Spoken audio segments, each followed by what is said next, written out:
Welcome back to La La Land on CRN Digital Talk. That's Nettie Liddell. And that is Brett Chapin. We're talking to Executive Director of the theater at Boston Court, Michael Seal. And for information on Boston Court, you can go to bostoncourt.com. We're also talking to actress and producer Deborah Puette of caughttheplay.com at the Zephyr Theater.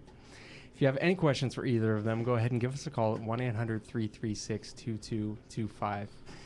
And guys, I want to talk a little bit about the state of theater in LA right now. It's an interesting time. There seems to be a little bit of a divide between some of the smaller theaters, and when I say small, I mean less than 1,000 seats, and the mainstream press, because a lot of the smaller theaters feel like they're not quite getting the exposure that they deserve. But what are your thoughts on all that? Yeah.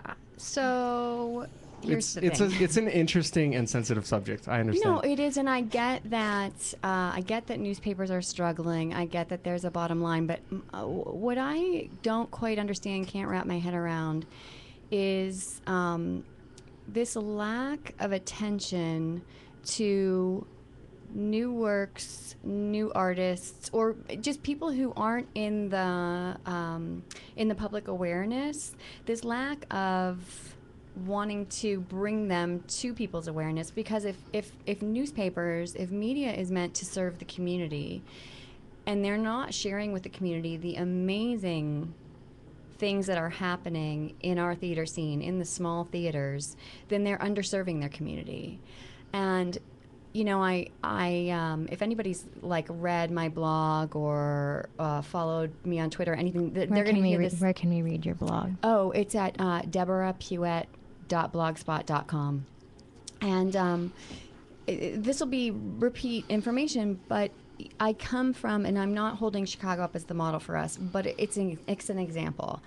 In Chicago, there are arts writers who, when they find something that they think deserves the attention of everybody, they shout it from the rooftops. And that is the way that our new playwrights get the attention that they need, that our tremendously talented directors who aren't yet working at Center Theater Group, for instance, get the attention that they need. And this is not about cheerleading. Like, we don't need cheerleaders, but what we do need are advocates when we deserve it. And we deserve it so often.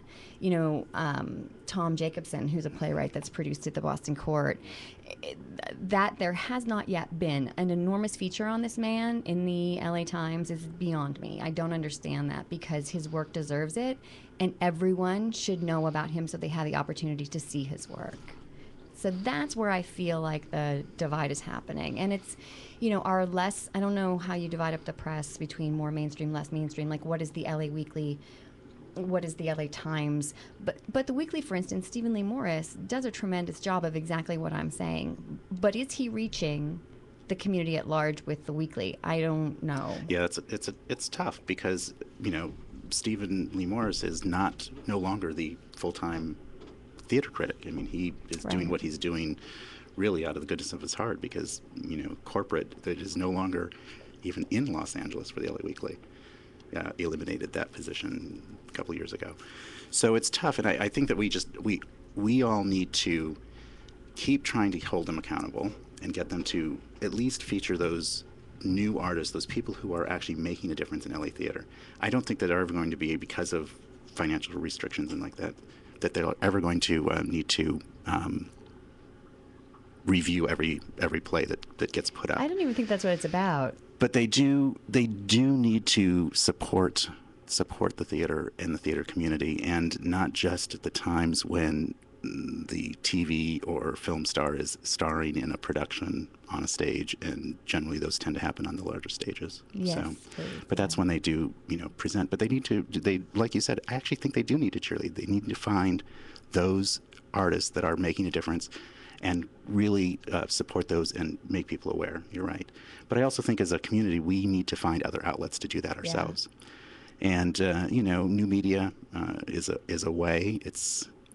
It keeps growing and growing. There are certain people who are out there doing the cheerleading, and I think that they're eventually going to help us make a difference in that. So I think that there is a way to walk that fine line between honest criticism right? And cheerleading / advocacy. Yes, You know, we don't. and there is a line. We don't want to be handing a trophy to every kid because they participated. We Right. do want the cream to rise to the top, but when it has risen, somebody needs to point at it and go, that's the cream. Excuse me, I do it every time I'm on the radio. That's the cream. Like, look at this, you know, pay attention. Did I just break a lot of rules? It's okay, go on. Keep going. That's No, it's a very sensitive topic because it's a labor of love. It's a labor of love, you know, and so People everybody's are- passionate. Who's involved? Everybody's passionate about it. Well, and there are, and like I said, there are new media that are doing that. What we're doing right now, for instance, is a great step in making that happen, making people aware. So, you know, bloggers, even on Twitter in the 140 characters, there's ways to get stuff out there. That's right. You guys are important. Yeah. Wow, we're making a difference, Nettie. Yeah. New media. Imagine well, that. Yeah, and hopefully we'll get many more people involved, just like these wonderful people here coming. To You on our must be show. talking about Deborah Puett, who you can find information about at deborahpuett.blogspot.com, and Michael Seal, who you can find information about at bostoncourt.com. Find out about the theater at Boston Court. And we'll be back to talk to them a little bit more on La La Land with Fred and Nett on CRN Digital Talk.